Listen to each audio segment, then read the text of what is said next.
guys, Assalamualaikum. So for today's video, andito tayo ngayon sa Tugaya. For today's event, it's a family reunion. Yes, so andito pa ako ngayon sa sasakyan kasi inintay ko pa yung mga kasama ko na nagsiset up doon sa baba ng mga sound system. Yan, nagsa-sound check sila.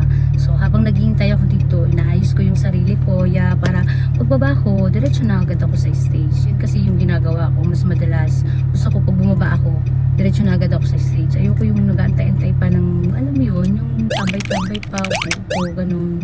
Gusto ko pag dumating ako, gusto ko kakanta na ako, ganun. Ganun yung atake. Hindi naman, siguro ano lang, parang nasanay na lang ako ng ganun. Parang mas okay sa akin yung dito na lang ako nag-aantay sa sasakyan, tapos magbababa ako, kakanta na ako, ganun.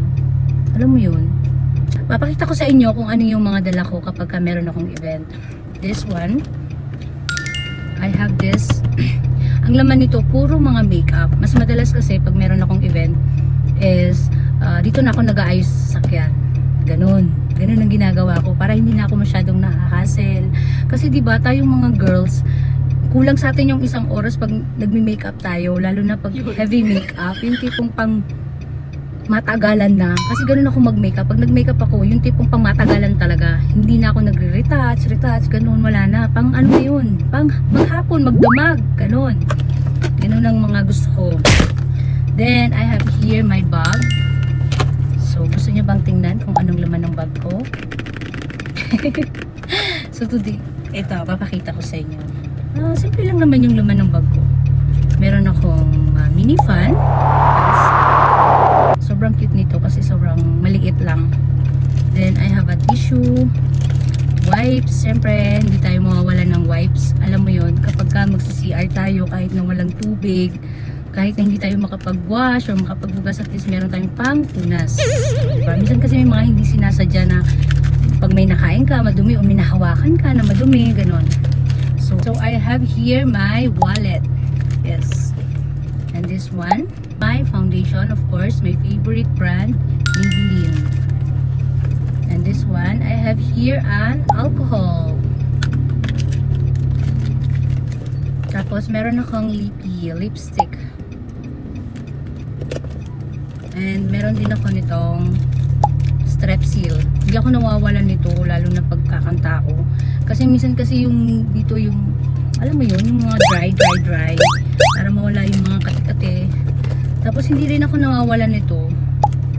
Kasi minsan may mga request or may mga special mention na gustong magpa-shoutout pag nandun ako sa stage. So ito, hindi ako nawawalan ng ganito. Then itong ballpen. Para kapag merong mga gustong magpa-mention o magpa-shoutout, diba? Ilalagay lang nila dito or minsan mga request, ganyan. Then I have here my favorite perfume as of now. Ito, bigay lang sa akin to. This one. It's a packet spray. Hewan ko pero yung brand niya is Sultan. Guys, meron bang nakakaalam nito kung saan pwedeng bumili? Kasi gusto ko yung amoy niya. Grabe, napakabango. May nakakaalam ba kung saan pwedeng bumili ng ganito?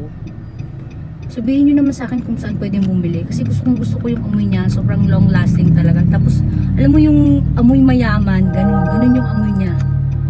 Ganun yung atake. So, yun lang. Yun lang yung laman ng bag ko. That's it. And of course, the power bank. Yan. Meron din akong tumbler. This tumbler is from Dr. Abdullah Hospital. Wow! Yes, bigay talaga sa akin to ni Dr. Abdullah. Sobrang cute nakita ko dito sa tumbler na to kasi sobrang gamit na gamit ko talaga siya, lalo na pag ganito may mga event ako. Ay, grabe. Yung tipong hindi na ako nakikinom, hindi na rin ako bumibili ng maraming mineral. Kasi ito lang okay na sa akin. Yung magdamagan na to. Ang nilalagay ko dito is mainit na tubig. Tapos sinahaluan ko na lang. Actually, medyo warm water, ganun. Pero mas marami yung mainit na tubig. Para habang nandun ako, kumakanta ako, uminom ako, mainit na tubig. Para yung medyo kati-kati ng lalamunan ko, medyo nawawala. Ayan. Bilang singer kasi kailangan ko talaga yung tubig. Lalo na pag yung mga kinakanta ko, sobrang tataas. Grabe kabirit. Ganun. Hindi naman kasi ako pwedeng pumili ng kanta. Depende yan sa audience kung ano yung request nila.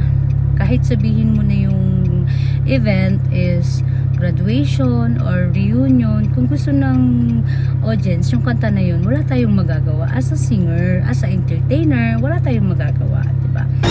Kasi kung ay tanong pakapambayaan nagiginawa tanong sa kan napakapambebay na kan nagiginawa ka na hindi mag-enjoy yung audience na nanonood sa akin, ganon. So sa mga nanonood dyan, yan, huwag kayong magtaka kung bakit minsan may mga kanta na hindi angkop dun sa event, kasi depende po yun sa audience. Dinidepende po namin yung playlist namin dun sa audience. So what if kung ang event is birthday, di ba? Kanuri. Tapos lahat ng mga tao doon is mga bata. Pwede ko bang kantahin yung mga kanta ng Freddie Aguilar? Hindi pwede, di ba? Kailangan kong palitan yung playlist. Yun, dinidepende ko talaga siya sa audience. Hindi yan sa event. Dinidepende ko talaga siya sa audience. Kung mapansin ko na yung audience is more on mga senior, lahat ng set ko or playlist ko, mga senior din, pang senior din. Pero pag mga pangbata din yung mga kanta ko, ganun. Kausap mo? Wala. So this is my outfit check. Ayan, coat lang ako ngayon for today. And this is my accessories. Ito mga mga lucky charm to. More on for security, for blessings, opportunity, and for basta lahat na yun. Ito sa evil eye, ito sa yung mga masasama, mga bad, ganun, mga bad na situation para maiwasan natin, ganun. Depende naman yun sa inyo kung maniniwala kayo. Pero ako kasi naniniwala kasi ako sa ganito.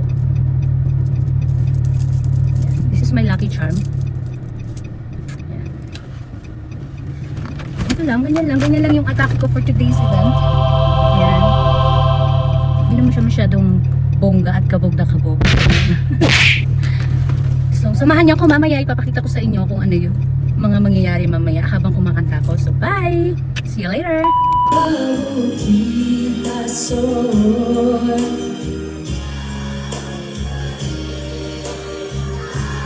Parang ito lang nakikita ko kumakanta.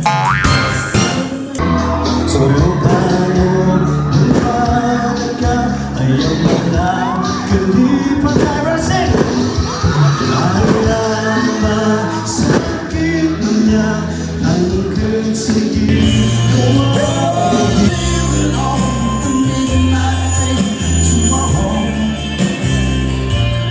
And I know just where to go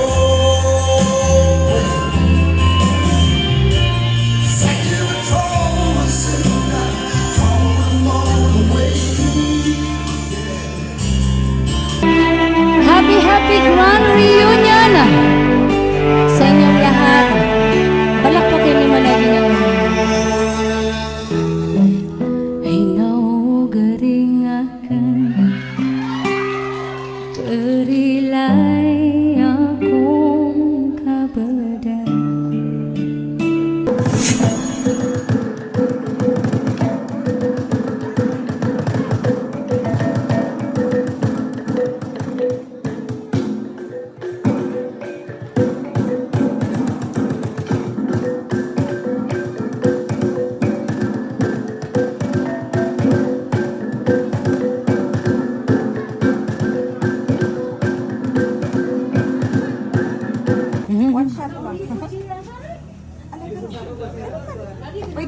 Very late dinner. Okay.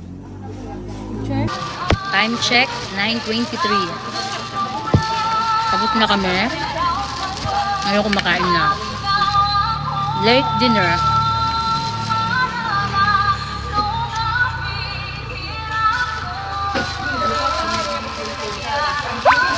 Mahirap din kasing kumanta kapag kabusog. Mas mahirap nag-itin yung hangin mula sa diaphragm, mula sa tiyan. Ang ulam namin is shrimp and chicken.